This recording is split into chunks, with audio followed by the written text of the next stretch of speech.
r/pettyrevenge stepdaughter called me worthless, so I got her cut out of will. You're fucking worthless, and you'll never be real family. The words hit me like a physical slap across the face. I stood frozen in the doorway of our marble-floored foyer, car keys still clutched in my hand, watching my 19-year-old stepdaughter Madison throw what could only be described as a toddler-level tantrum. Her designer handbag was sprawled open on the Italian leather bench, its contents scattered everywhere, and her face was twisted with a kind of rage I'd only seen in entitled teenagers who'd never heard the word no.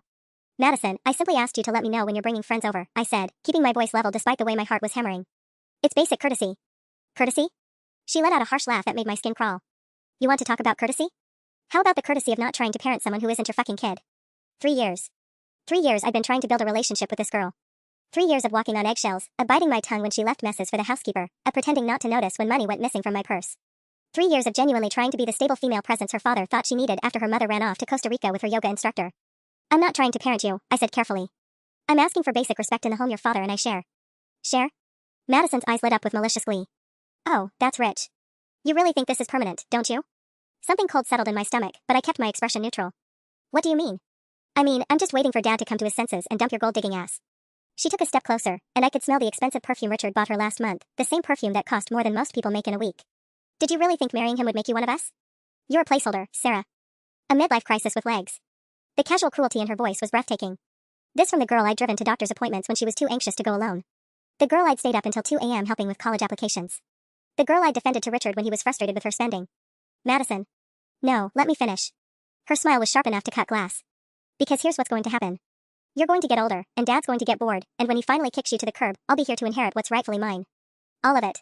The house, the business, the money, everything that you're sitting there calculating in your pathetic little head. She grabbed her bag and shoved past me toward the stairs, pausing just long enough to deliver the killing blow. You're nothing. You're nobody. And in 5 years, when you're living in some sad little apartment wondering what happened to your fairy tale, I'll still be his daughter. You? You'll just be another mistake he made. Her footsteps echoed up the grand staircase, and I heard her bedroom door slam with enough force to rattle the windows. I stood there in the silence of our 7,000-square-foot home, surrounded by all the trappings of the life I built with Richard, and felt something fundamental shift inside me. Madison was right about one thing, she would inherit everything. Unless, of course, something changed Richard's mind about that. And I was about to become very, very motivated to make sure something did. I spent the next hour sitting in Richard's study, staring at the family photos on his mahogany desk. There was Madison at her high school graduation, beaming in her cap and gown. Madison at Christmas morning, surrounded by more presents than a small toy store. Madison on our honeymoon, because yes, he'd insisted on bringing his teenage daughter to Tuscany with us, and I'd smiled and said it was a wonderful idea. Not a single photo included me. The irony wasn't lost on me. I was sitting in the chair where Richard made million-dollar decisions, in the room where he'd told me he loved me for the first time, surrounded by evidence that I was still an outsider in my own marriage. My phone buzzed. A text from Richard, * running late tonight. Client dinner went long. Don't wait up. Love you, *. Perfect. Madison was probably upstairs posting on social media about what a bitch her stepmom was, and my husband was wine and dining clients while I sat alone in his shrine to his daughter. I opened his laptop. Richard had given me the password months ago, another sign of trust that I treasured at the time. Now it felt like a key to something much more important. His email was organized with the same precision he brought to everything else. Business. Personal. Legal. The legal folder made my pulse quicken. I knew I shouldn't look. Knew that crossing this line meant there was no going back to the woman who'd stood in that foyer an hour ago, still believing that love and patience could fix everything. But Madison's words kept echoing, * you're nothing. You're nobody, *. I clicked on the folder. Estate planning documents. Insurance policies. And there it was, the most recent version of Richard's will, dated just 6 months after our wedding. My hands trembled as I opened it. Richard had been generous, more generous than I'd expected. The house would be mine for my lifetime. A trust fund that would keep me comfortable. But Madison, Madison was set to inherit the bulk of everything. The business he'd built from nothing. The investment portfolio worth more than most people could spend in 10 lifetimes. The vacation properties. She was right. She'd been absolutely right. But as I scrolled through the dense legal language, something else caught my attention. A clause I almost missed, buried in Section 12. * should any beneficiary contest this will or engage in behavior that, in the sole discretion of the executor, brings dishonor or harm to the family name, their inheritance may be reduced or eliminated entirely. *. I read it 3 times, my heart beating faster with each pass. Richard had built in a safeguard.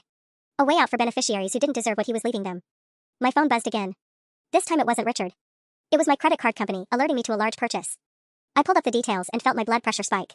Madison had just charged $3,000 at Nordstrom to the emergency credit card Richard had given her, the one that was supposed to be for actual emergencies. $3,000, less than 2 hours after she'd called me worthless. I screenshotted the transaction and saved it to a new folder on my phone. Then I went back to Richard's legal documents and started taking very careful notes. If Madison wanted to play games about who belonged in this family, I was about to show her that I'd learned the rules better than she'd ever imagined. And unlike her, I actually understood the value of patience. 2 weeks passed before I made my first move, and when it came, it was so subtle that even I almost missed it. Richard was in his study, reviewing quarterly reports with that intense focus that had made him millions. I brought him his evening coffee, Ethiopian blend, no sugar, exactly how he liked it, and perched on the arm of his leather chair. How was your day? I asked, running my fingers through his graying hair. He leaned into my touch with a tired sigh. Long. The Patterson account is being difficult, and I've got the board breathing down my neck about the expansion timeline. I let the silence stretch, watching him relax under my touch. Oh, I meant to ask, did you approve Madison's shopping trip yesterday? Richard's fingers paused over his keyboard. What shopping trip? I pulled out my phone with practiced casualness. The credit card alert came through yesterday evening. Nordstrom, I think? It was substantial enough that I wondered if she was buying something special.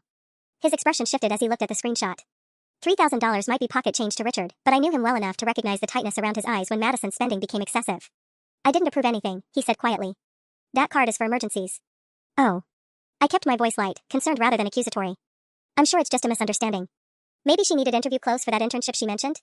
But Richard was already pulling up the full credit card statement on his phone, and I could see his jaw clench as he scrolled through Madison's recent purchases. The Nordstrom charge was just the latest in a string of indulgences, designer shoes, expensive dinners, a spa day that cost more than most people's rent. I need to have a conversation with her, he muttered. Don't be too hard on her, I said softly, playing my part perfectly. She's still figuring things out. We all made mistakes at 19. Richard squeezed my hand, and I could see the gratitude in his eyes.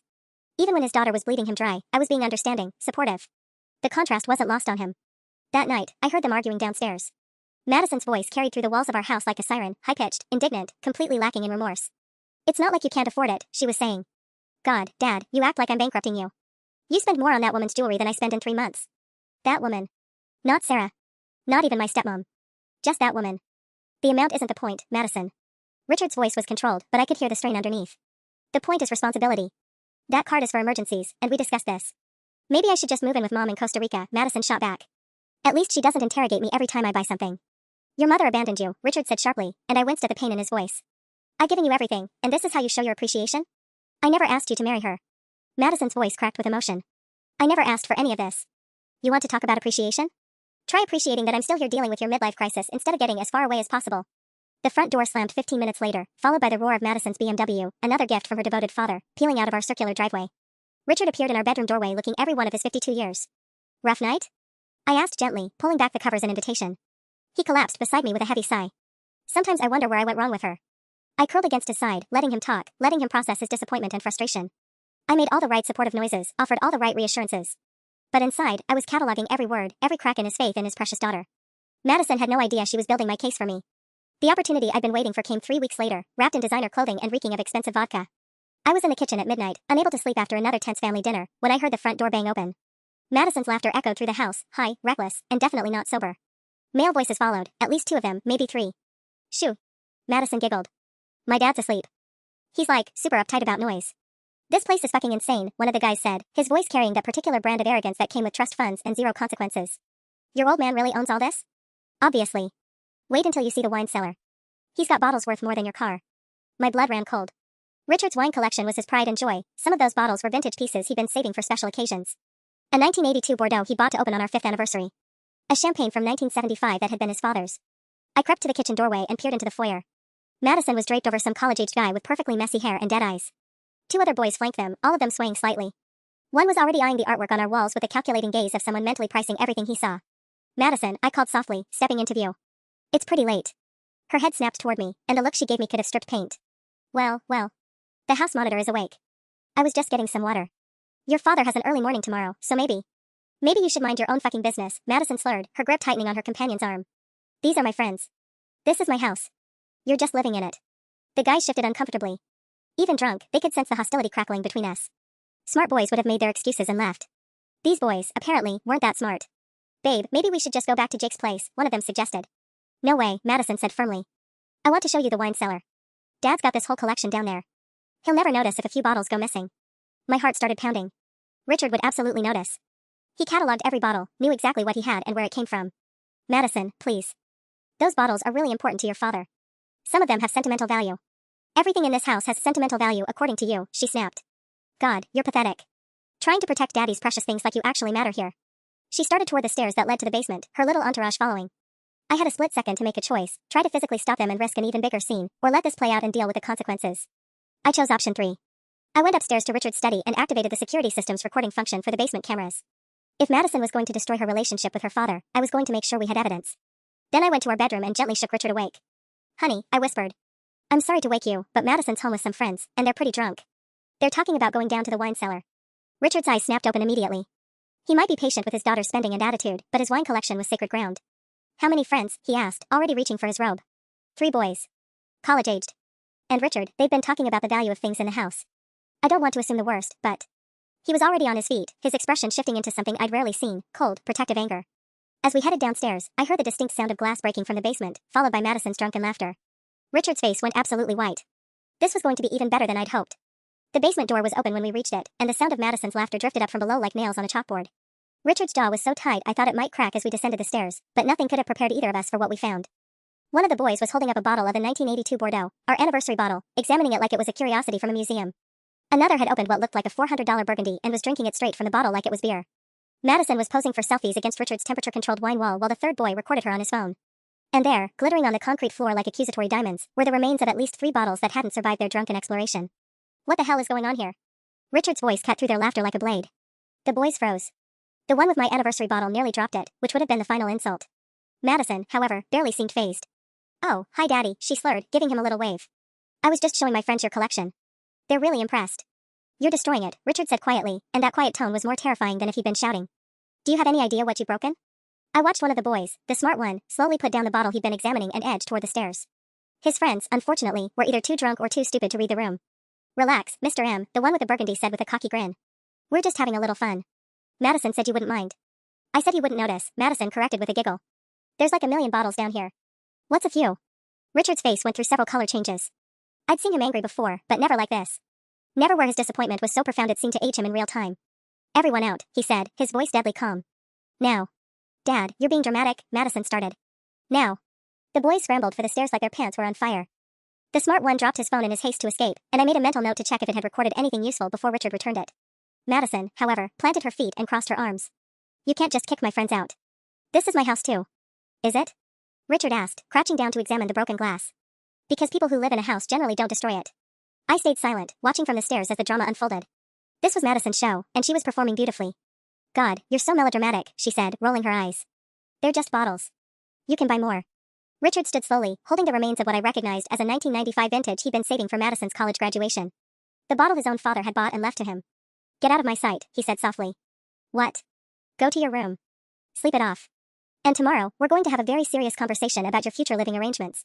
For the first time since we'd found them, Madison looked uncertain. You can't kick me out. I'm your daughter. You're my daughter who just destroyed irreplaceable pieces of family history while bringing strangers into my home to mock everything I've worked for, Richard replied. Being my daughter isn't a free pass, Madison. Not anymore. The silence stretched between them, filled with 20 years of disappointment and privilege and missed opportunities for boundaries. Finally, Madison stomped toward the stairs, pushing past me without acknowledgement. Whatever. Sarah probably put you up to this anyway. Even when caught red-handed, it was somehow my fault. Richard and I stood in the wreckage of his collection, and I could practically hear something fundamental breaking between father and daughter. The next morning, I found Richard in his study at dawn, still in his robe, surrounded by insurance documents and photographs of the destroyed wine bottles. He looked like he'd aged a decade overnight. Did you sleep at all? I asked softly, setting a cup of coffee beside him. He shook his head, gesturing at the papers spread across his desk. Some of these bottles can't be replaced, Sarah. The 1995 vintage from my father, that was supposed to be for Madison's graduation. Now it's just glass and regret. I perched on the arm of his chair, studying the damage assessment he'd been working on. 12 bottles destroyed, with a combined value approaching $20,000. But I could see it wasn't really about the money, it was about the complete disrespect, the callous destruction of things he'd treasured. Have you talked to her yet? She's not answering her door. Probably sleeping off the worst hangover of her privileged life. Richard's voice was bitter in a way I'd never heard before. I keep thinking about what she said, that I wouldn't notice. Like I'm some absent father who doesn't pay attention to his own home. The irony was staggering. Richard noticed everything, every detail of his business, every investment, every aspect of our life together. The fact that Madison thought he was oblivious revealed just how little she actually knew her father. She was drunk, I offered carefully. People say things when they're drunk. Do they? Or do they just say what they really think without the filter? He turned to look at me, and I saw something new in his expression, a kind of clarity that made my pulse quicken. She brought strangers into our home, Sarah. Boys who were cataloging our belongings like they were at an auction preview. I remembered the way that one boy had been eyeing the artwork, the casual discussion of the house's value. It had felt predatory, dangerous. I noticed that too, I admitted. The way they were looking at everything, taking pictures, it made me uncomfortable. Richard nodded grimly. I've worked 30 years to build this life, this security. And she treats it like it's disposable. Like everything I've sacrificed means nothing. My phone buzzed with a text message, and I glanced at it automatically. Then my blood ran cold. The message was from Madison, asterisk your move, bitch. Hope it was worth it, asterisk.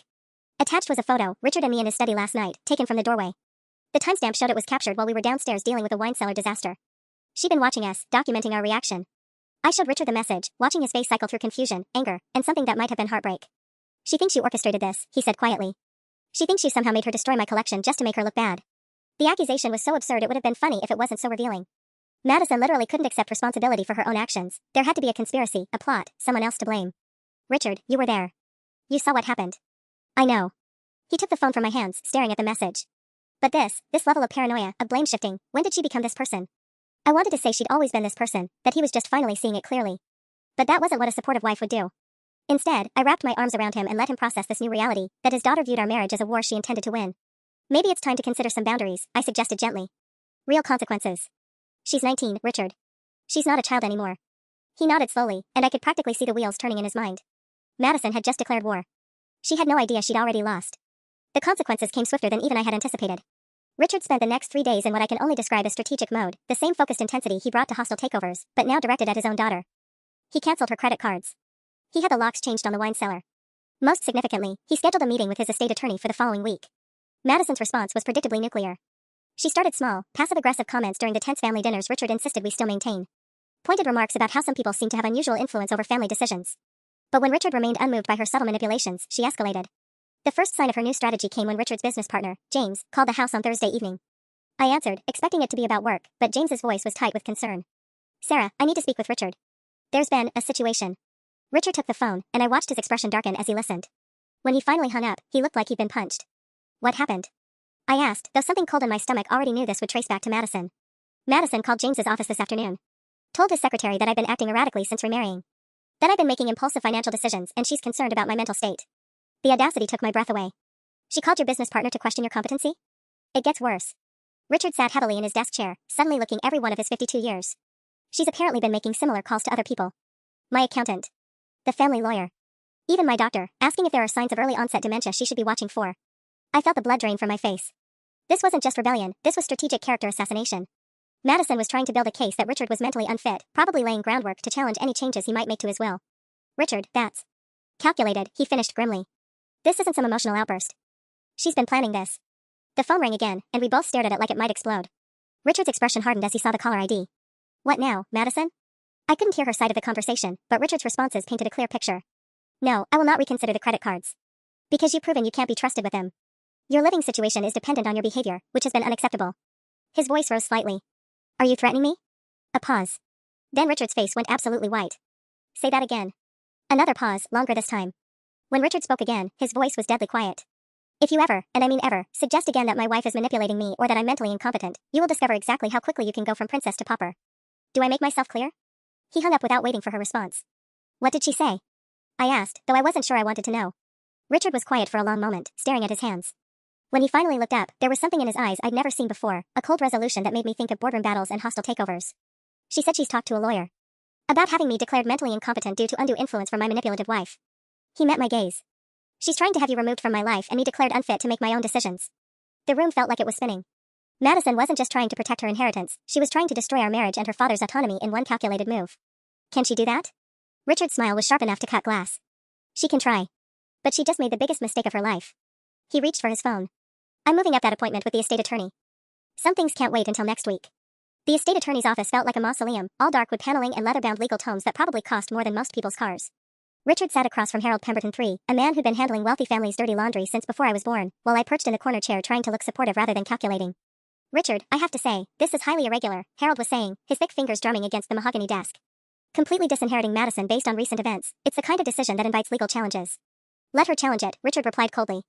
She's already threatened to have me declared mentally incompetent. I'd rather face that battle while I'm still alive to fight it than leave Sarah to deal with it after I'm gone. Harold's eyes flicked to me briefly, and I caught something calculating in his expression. He was trying to figure out how much of this was Richard's idea versus mine. Smart man. There are other options, Harold continued carefully. We could establish a trust with behavioral conditions. Reduce her inheritance rather than eliminate it entirely. Create a structured plan that rewards responsibility. She brought strangers into my home to steal from me, Richard interrupted. She's actively trying to destroy my marriage and question my mental capacity. Exactly what part of that suggests she deserves a structured plan?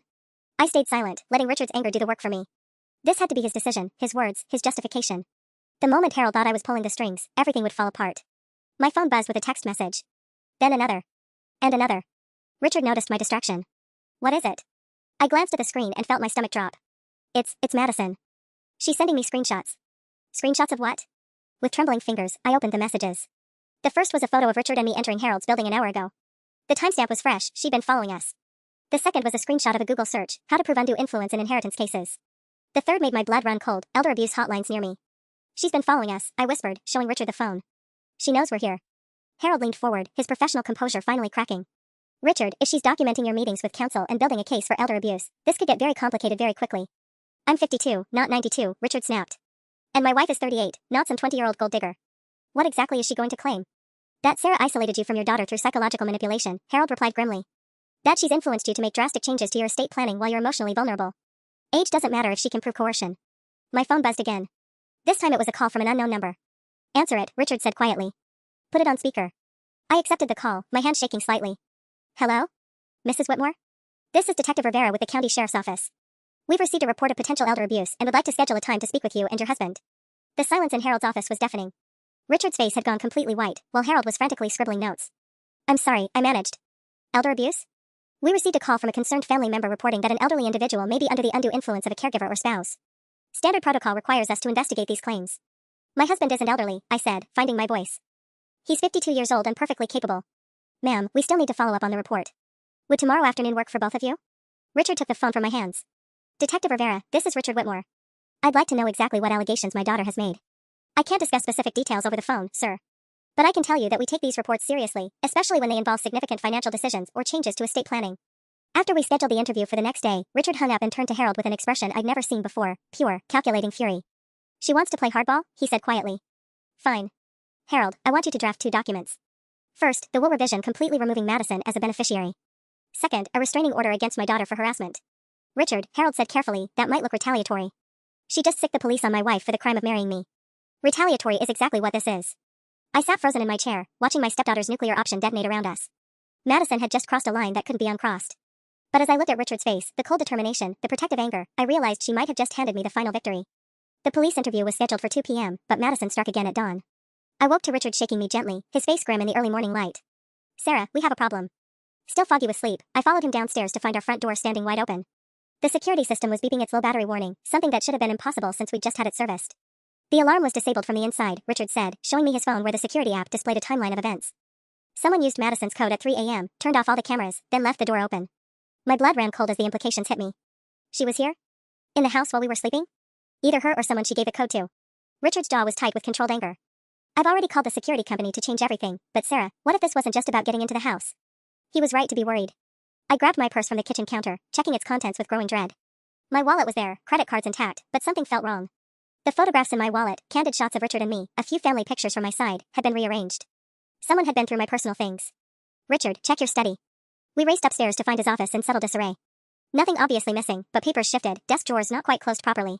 His computer was still password protected, but the legal documents we'd been reviewing with Harold were no longer in the neat stack where he'd left them. She was looking for something, I whispered. Evidence that I'm manipulating you, maybe? Proof that I'm after your money? Richard was already on the phone with Harold. We need to move up everything. Yes, I know it's early, because my daughter broke into my house last night and went through our private documents. While he talked to our attorney, I did my own investigation. Madison's bedroom, which she technically still maintained even though she'd been staying with friends, showed signs of recent activity. Clothes missing from the closet, bathroom supplies gone. She'd been planning this escalation for days. But it was what I found in her trash can that made my heart stop. Printed emails. Screenshots of text conversations. Bank statements. Madison hadn't just been building a case against me, she'd been building a comprehensive dossier. There were photographs of Richard and me at restaurants, timestamps showing when I'd influenced his decisions about her behavior. She'd even printed out my online shopping history, highlighting expensive purchases and annotating them with notes like gold digger behavior and manipulating him into lavish spending. The most chilling discovery was a handwritten timeline in Madison's careful script. March 2023, Sarah pushes dad to restrict my credit cards. April 2023, Sarah discovers my emergency purchases. May 2023, Sarah orchestrates wine cellar incident. June 2023, Sarah convinces dad I'm mentally unstable. Plan, document Sarah's isolation tactics, prove undue influence, restore my inheritance. She'd been 3 steps ahead of me this entire time. Richard, I called, my voice shaking. You need to see this.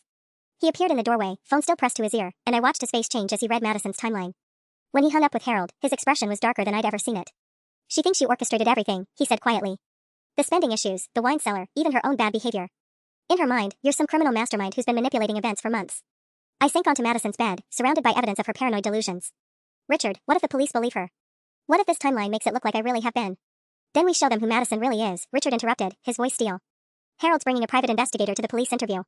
If she wants to play detective, she's about to learn what real investigation looks like. My phone buzzed with a new message from Madison. Asterisk found some interesting things in your room last night. See you at 2 p.m. asterisk. The game had just entered its final round. The private investigator Harold brought to the police station looked like someone's accountant, mild-mannered, forgettable, with wire-rimmed glasses and a briefcase that had seen better days. But when he introduced himself as Marcus Chen, former FBI white-collar crime specialist, I understood why Harold had called him.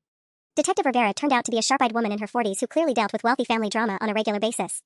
She set up the interview in a sterile conference room that smelled like burnt coffee and disappointment. Before we begin, Marcus said, placing a tablet on the table between us, I think you should see what we discovered about Madison Whitmore's activities over the past 6 months. The screen showed a detailed financial analysis that made my stomach clench. Madison hadn't just been careless with money, she'd been strategic. The spending sprees coincided perfectly with times when Richard and I had grown closer. The wine cellar incident happened exactly 1 week after Richard had mentioned updating his will.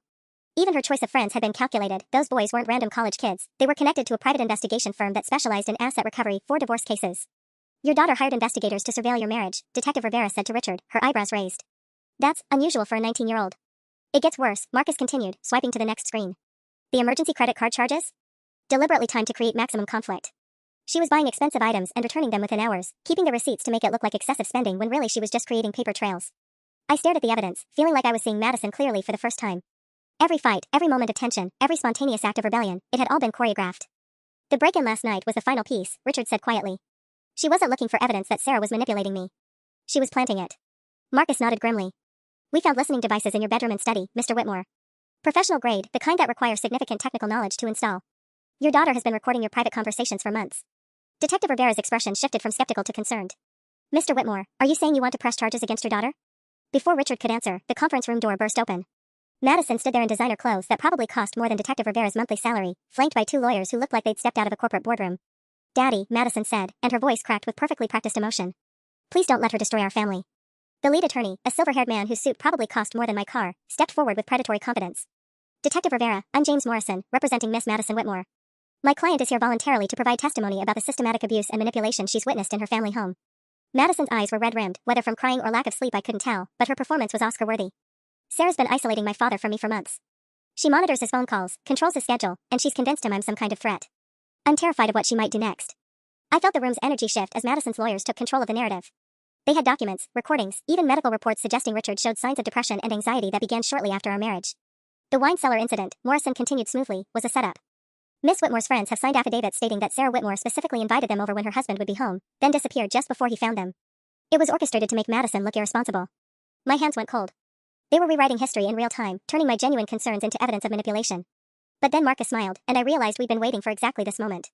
That's interesting, he said mildly, opening his briefcase. Because we have security footage that tells a very different story. Security footage? Morrison's competent expression flickered for just a moment, but Madison's face went absolutely white. Yes, Marcus said, connecting his laptop to the conference room's display screen.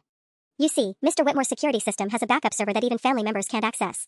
Every time the main system goes offline, it automatically uploads to a secondary cloud storage. The screen filled with grainy black and white footage dated 3 weeks ago. There was Madison, clearly sober, letting herself into the house at 11:47 p.m. Alone. The timestamp showed her going directly to the wine cellar, where she spent nearly 20 minutes carefully selecting which bottles to break and which ones to give to her friends when they arrived an hour later. As you can see, Marcus continued, Miss Whitmore staged the entire scene before her companions ever entered the house. But the real bombshell came with the next video. Madison and Richard studied just 2 days ago, not during her midnight break-in, but during a family dinner when she'd excused herself to use the bathroom. The footage showed her photographing legal documents, installing what were clearly listening devices, and, most damaging of all, practicing her tearful breakdown in front of Richard's bathroom mirror. Morrison was frantically whispering to Madison, whose perfect composure had completely cracked.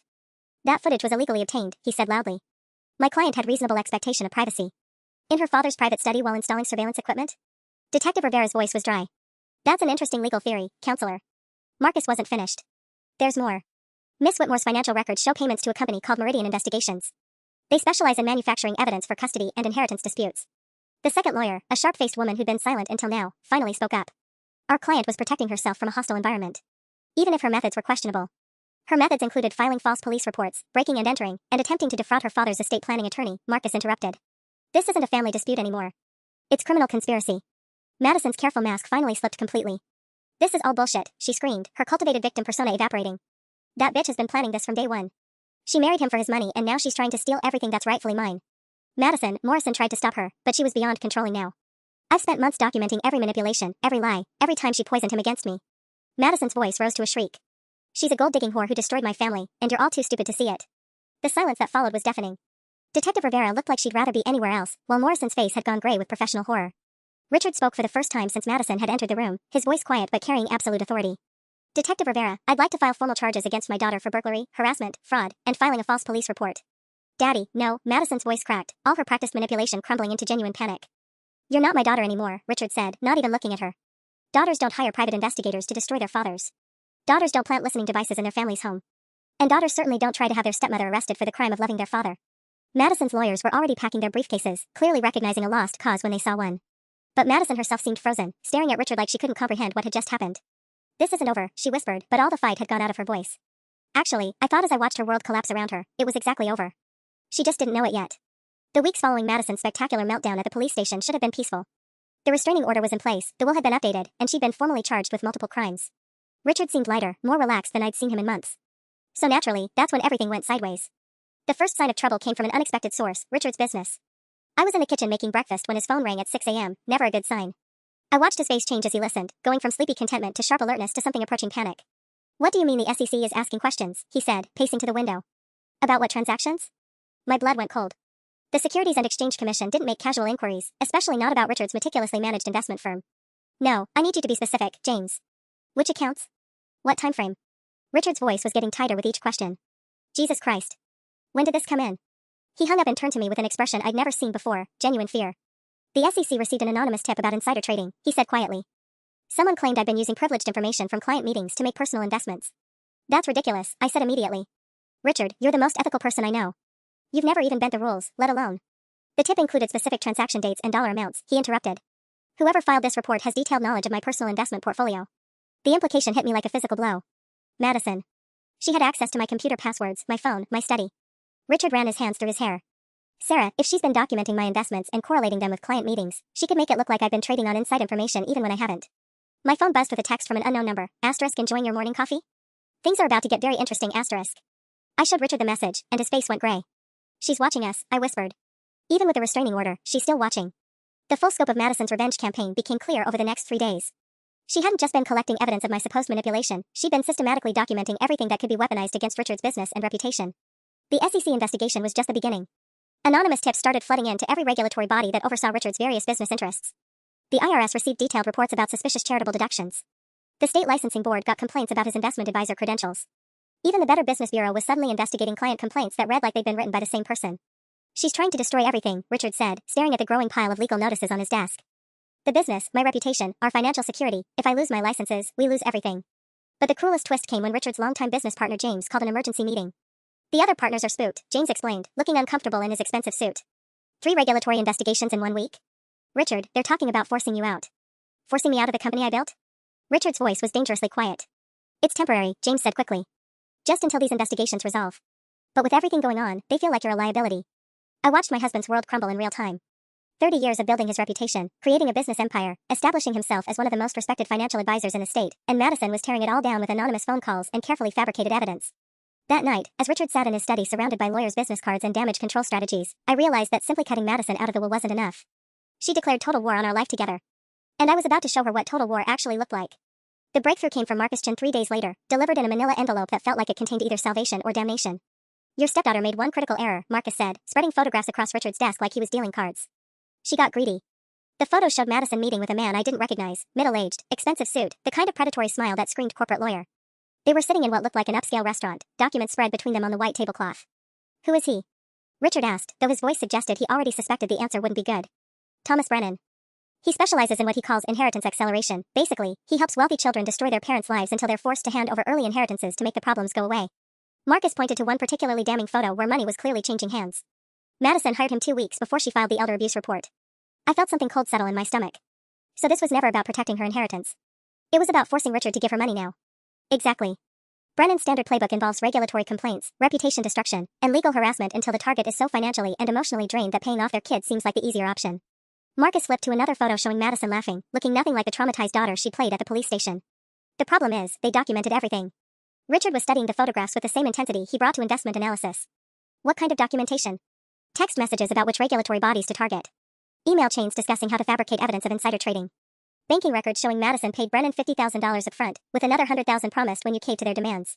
The audacity was breathtaking. Madison had spent $50,000, probably from the trust fund Richard had established for her, to destroy his life and extort him for more money. There's something else, Marcus continued, producing another set of documents. Brennan has done this before. Same playbook, same regulatory complaints, same fake insider trading accusations. I found 3 other cases where he's used identical language in SEC complaints. Richard's expression shifted from devastated to calculating. You're saying this is a pattern? I'm saying this is a criminal enterprise. And your daughter just became the star witness in a federal fraud investigation. My phone rang, interrupting the revelation. The caller ID showed Richard's business partner James, and I could see Richard's jaw tighten as he answered. What now, James? I watched Richard's face cycle through surprise, confusion, and finally something that might have been hope. Are you sure? He asked. When did they call? Yes, I'll be there in an hour. He hung up and turned to us with an expression I hadn't seen in weeks, actual optimism. The SEC wants to meet. Not about investigating me, they want to discuss the unusual pattern of complaints they've been receiving about various financial advisors across 3 states. Richard's smile was sharp as a blade. Apparently, someone's been filing nearly identical insider trading reports using the same language and targeting methodology. Marcus nodded with satisfaction. Brennan got sloppy. He's been running this scam on multiple families simultaneously, and the SEC finally noticed the pattern. I should have felt relieved. This was everything we needed to clear Richard's name and expose Madison's scheme. But something was nagging at me, a detail that didn't quite fit. Marcus, I said slowly, if you found all this evidence about Brennan, if the SEC is already investigating similar complaints, why hasn't Madison been arrested yet? His smile faded slightly. Because she hired Brennan, but she didn't necessarily know his other activities were criminal. Her lawyers could argue she thought she was legitimately reporting suspected wrongdoing. So she might walk away from this? She might. Unless what? Marcus glanced between Richard and me. Unless we can prove she knew Brennan's complaints were fabricated. That she actively participated in creating false evidence rather than just reporting genuine concerns. The room fell silent as the implication sank in. We had proof of Madison's vindictive planning, but not necessarily proof of criminal intent. She might still win. I was staring at Marcus's evidence when my phone rang again. This time the caller ID made my heart stop. Madison. Don't answer it, Richard said immediately, but I was already swiping to accept. Hello, Madison. Sarah. Her voice was different now, calm, controlled, almost pleasant. After weeks of screaming accusations and dramatic breakdowns, this sudden composure was more terrifying than any tantrum. I think it's time we had a real conversation. I don't think that's. Oh, but I think you do.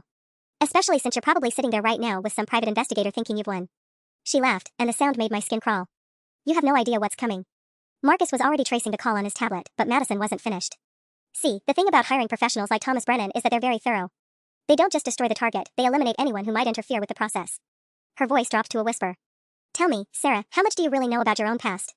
The line went dead. I stared at the phone, my hands shaking. She knows something. About me. What could she possibly know? Richard asked, but Marcus was already looking concerned. Sarah, I need you to think carefully. Is there anything in your background that could be misinterpreted? Any financial decisions, any relationships, anything that could be used against you? My mind raced through the possibilities. My divorce from my first husband had been straightforward. My finances before meeting Richard were modest but clean. I'd never even had a speeding ticket, let alone anything criminal. There's nothing, I said firmly. I've been completely transparent with Richard about everything. But even as I said it, something cold was forming in my stomach. Because Madison's tone hadn't suggested she was bluffing. The answer came 2 hours later, delivered by a courier to our front door. Inside the envelope was a single photograph and a note written in Madison's careful handwriting.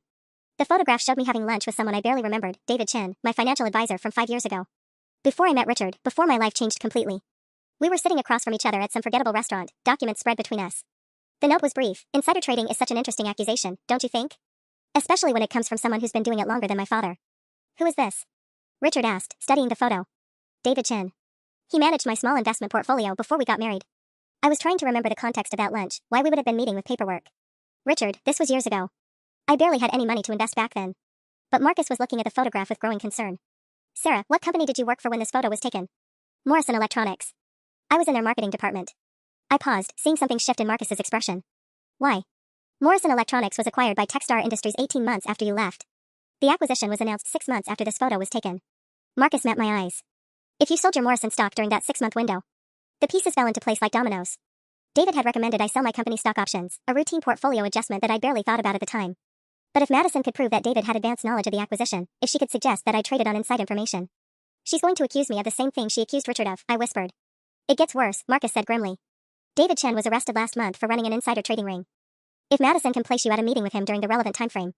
Richard's face had gone completely white. They'll say you married me to gain access to more opportunities for insider trading. That our entire relationship is part of some criminal conspiracy. My phone buzzed with another message from Madison. Check your email. With trembling fingers, I opened my email to find a message with no text, just attachments.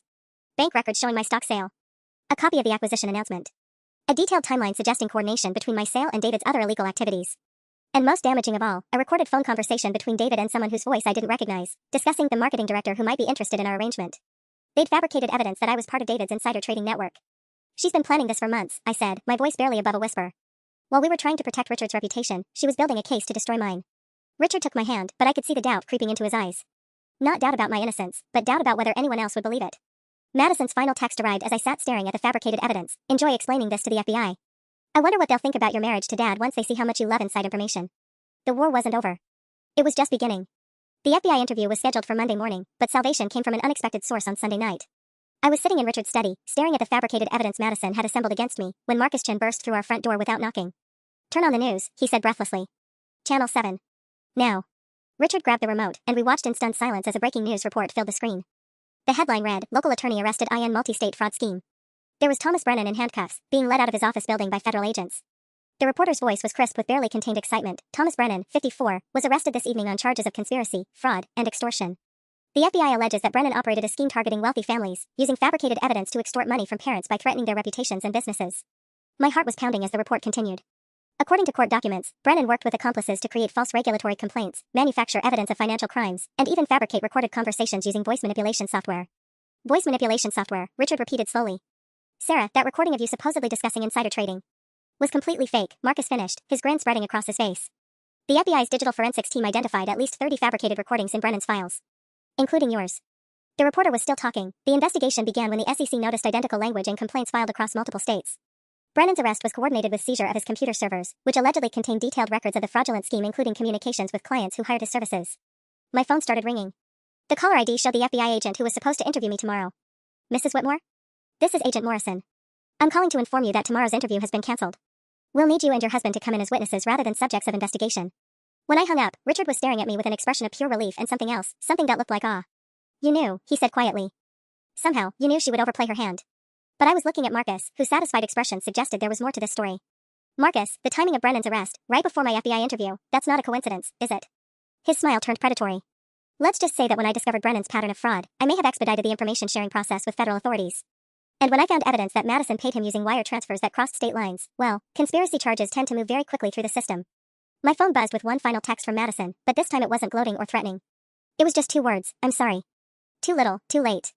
6 months later, I stood in our renovated wine cellar, now secured with a biometric lock that only Richard and I could access. The insurance money from Madison's destruction had allowed us to rebuild the collection with even rarer vintages.